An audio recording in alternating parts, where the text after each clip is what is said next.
各位观众，大家好，我是 Aaron。我们今天跟着探索星号来到日本的宫古岛。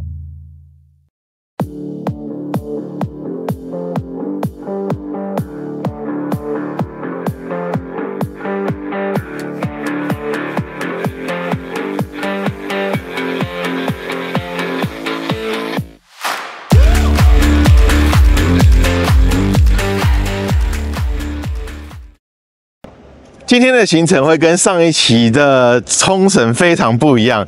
冲绳就是去吃喝玩乐、去 shopping 嘛，但是今天呢，在宫古岛这边就是主要是看自然风景，还有一些它当地的一些就是制造盐的一些活动。然后很不幸的是，今天天气不太好啊，现在早上一出来下大雨。那待会我们就先上游览车，然后就一切就是由游览车带我们玩吧。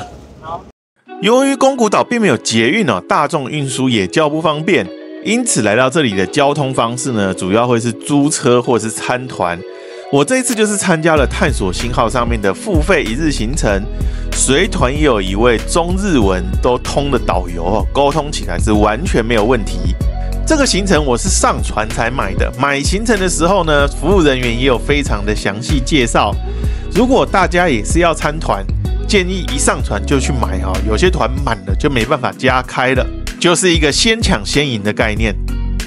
然后这次会选择参加岸上行的其中一个原因呢，也是因为我查那个来到宫古岛这一天呢会下雨，然后我也做了雨中的备案。那上到船上之后又发现说，这个岸上行程都有去到我这个雨中的备案了，就说干脆就不要自己走了，干脆就参加船上的行程，也试试看船上行程到底是怎么样。这个船上的行程呢，是从早上差不多10点开始，一直到下午的7点才结束哦，时间是非常长的。然后价格是2500台币，它包了中餐、跟交通、跟导游。然后导游就如同大家刚刚所看到，他是中文的导游，所以沟通完全没有问题啊。所以今天就轻松耍废一下吧。其实这趟旅程都在耍废啊。然后待会儿就是导游说什么带我们去哪里，我就拍给大家看。那我现在呢是在一个饭店里面，或者说是在一个要吃中餐的地方。说实在，我们第一站就是要吃中餐，11点就吃中餐，这个安排是有点奇怪哦。但是导游也说没办法，因为宫古岛很小，很难找到一次能够容纳2台车、80人能够吃饭的地方，所以只好来到度假饭店。那度假饭店又只有这个时段有空，所以就只能这样子安排啦。中餐安排的是日本料理，然后整个环境是非常的宽阔明亮，窗外也是美丽的海景，真不愧是度假村啊！这里真的是超级舒适。那由于是日本料理，所以桌面上都是一小碟一小碟，然后每个碟子里面都是一点点菜的那一种。在这么多的碟子里面呢，我最有印象的是这个花生豆腐。这是冲绳宫古岛这边的代表性在地美食，虽然名为豆腐，但是是用花生汁跟地瓜粉做成，它也比一般的豆腐更滑、更 Q、更香。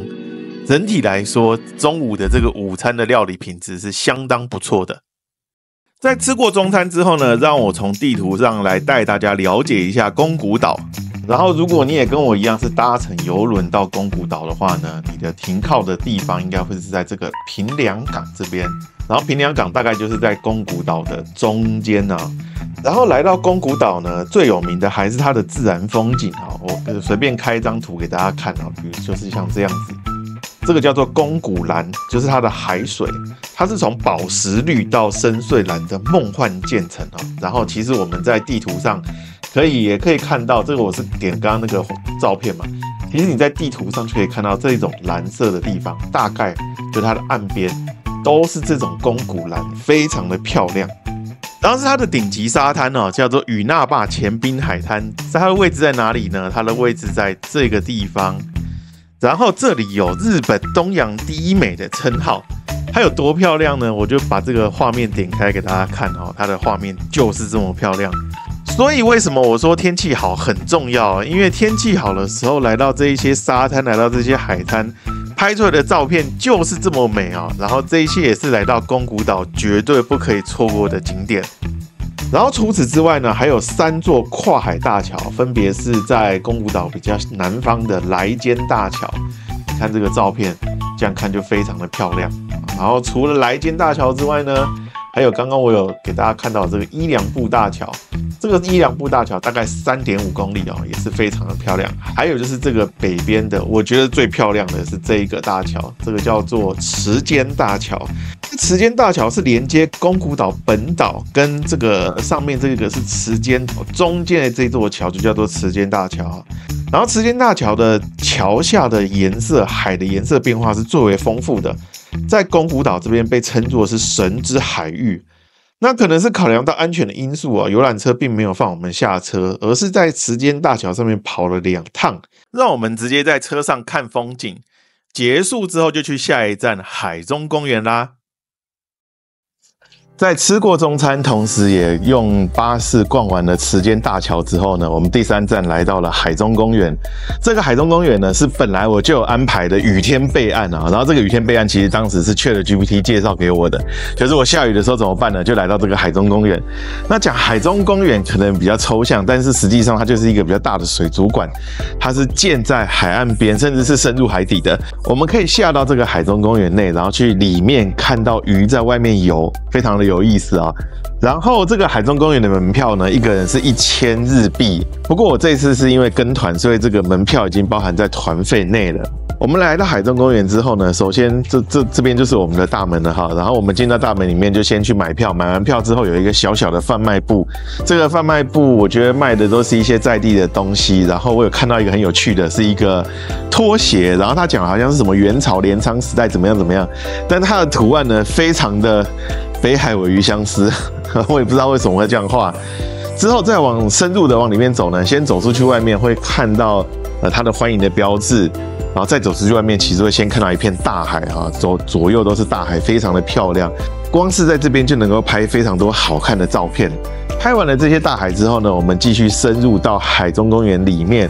我们往下走之后呢，它有好几个线，因为我们要往下走好深一段。这个好深一段呢，就会有什么满潮的水位的线，也有干潮水位的线啊，还要再走到最下面。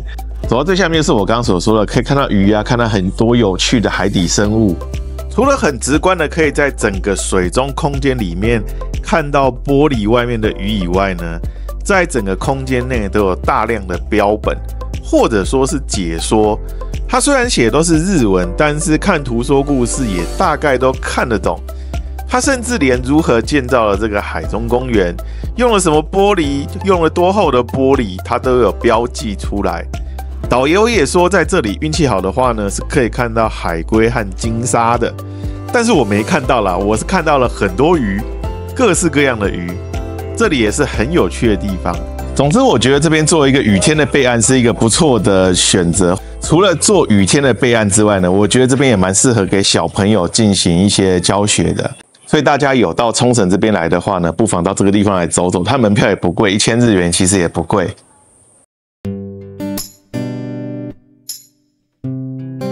在逛完了海中公园之后呢，我们下一站来到了雪岩制盐所。宫古岛的雪岩呢，在西元2000年的时候，曾经被吉尼斯世界纪录认证是世界矿物质含量最多的盐。但是讲世界纪录对我们来讲太抽象了，对我们而言呢，雪岩是很好的伴手礼。这里也把雪岩做成了各种变化，除了盐以外呢，还做成了甜点、饼干、冰淇淋之类的各种点心。那导游最推荐的是这一个啦，算是最经典款。好的，我们买到了雪岩冰，然后我也第一次吃雪岩冰啊，不知道它是什么味道，但是这个天气这么热，吃雪岩冰真是刚刚好，来吃吃看。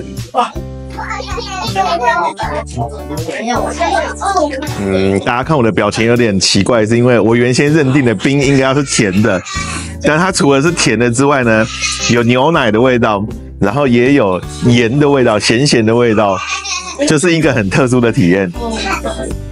除了购物和吃冰之外呢，在雪岩制造所这旁边也有一个小的沙滩，这也是我们今天唯一碰到的沙滩。我们也能从这个沙滩远眺池间大桥，景色还是很不错的。在雪岩制盐所之后呢，我们下一站来到了西平安名崎。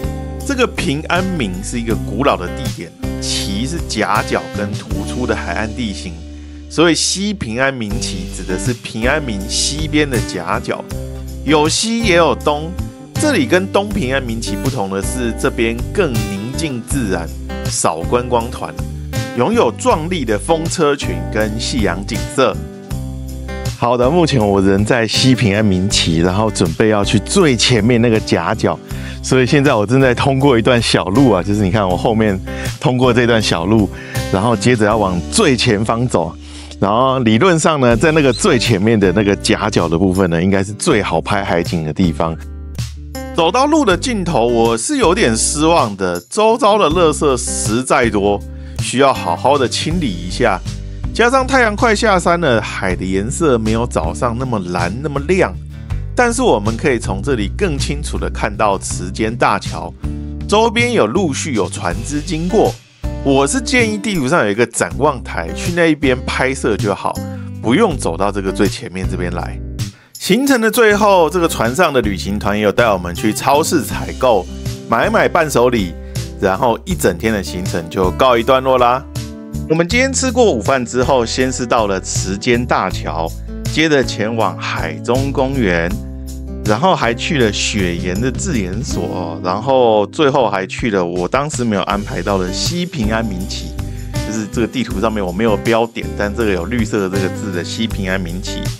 在我规划的雨天行程里面，比较可惜的是这个宫古神社在这边，它在平凉港旁边，宫古神社没有去到。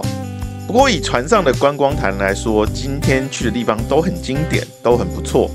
那我这份行程规划会放在说明栏，有需要的就自行取用咯。很快的经过了一天，我们又回到了船边了，来给宫古岛做一个小小的总结吧。这一次我在宫古岛呢，就如同大家所看到的，我是参加了船的岸上行程。我觉得行程排得还不错，尤其是像今天下雨，它排的这几个点呢，原本就是我的雨备行程啊，所以其实基本上不受到下雨的影响。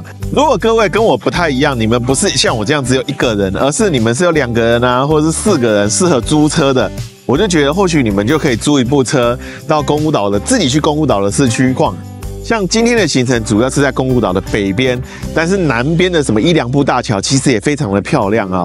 但对我来说没有关系，我相信一定还有下一次的，下一次我们再来南边好好的玩它。